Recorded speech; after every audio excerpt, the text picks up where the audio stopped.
2026 শিক্ষাবর্ষের নতুন পাঠ্য বইয়ে বড় ধরনের সংস্কার ও পরিমার্জন এনেছে জাতীয় শিক্ষাক্রম ও পাঠ্যপুস্তক বোর্ড এনসিটিবি। নতুন বইয়ে ছাত্র জনতার জুলাই গণ অভ্যুত্থানের বীরত্বগাথা যেমন যুক্ত হয়েছে, তেমনি বাদ দেওয়া হয়েছে বিগত আওয়ামী লীগ সরকারের বিতর্কিত বিভিন্ন রাজনৈতিক অধ্যায়।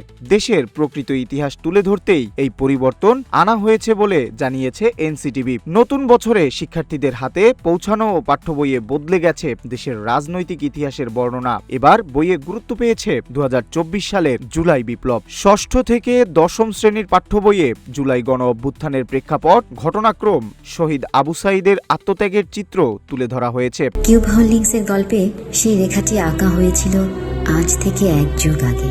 নকশাই আমাদের ভাষা। Cube holdings limited.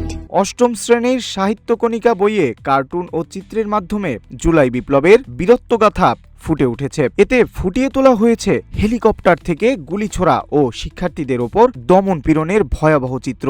বিগত সরকারের অতিরঞ্জিত বিভিন্ন তথ্য বাদ দেওয়া হয়েছে। বিশেষ করে পাঠ্য বই থেকে শেখ মুজিবুর রহমানের 7 মার্চের ভাষণ বাদ দেওয়া হয়েছে।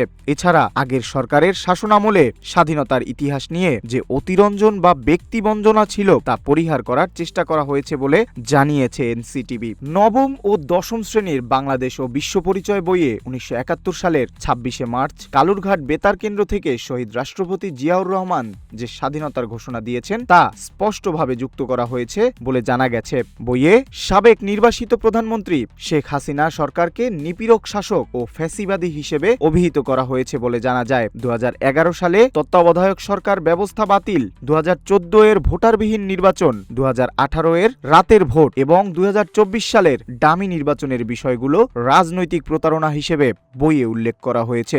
এছাড়াও বইয়ে গত 16 বছরে আওয়ামী লীগ আমলে চোরতন্ত্র কায়েম এবং প্রায় 96 বিলিয়ন মার্কিন ডলার বিদেশে পাচারের তথ্য অন্তর্ভুক্ত করা হয়েছে বলে জানা গেছে। এনসিটিভি জানিয়েছে, দীর্ঘদিনের ব্যক্তিবন্দনার প্রথা থেকে বেরিয়ে এসে প্রকৃত সত্যনিষ্ঠ তথ্য তুলে ধরতেই এই পরিবর্তন। মন্ত্রণালয়, জাতীয় শিক্ষাক্রম সমন্বয় কমিটি এবং বিশেষজ্ঞ দলের মতামতের ভিত্তিতেই এই পরিমার্জন সম্পন্ন হয়েছে। তরুণ প্রজন্মকে দেশের সঠিক রাজনৈতিক ইতিহাস জানানোই এই সংস্কারের মূল লক্ষ্য। এস এম আমিনুল ইসলাম, রূপালী বাংলাদেশ।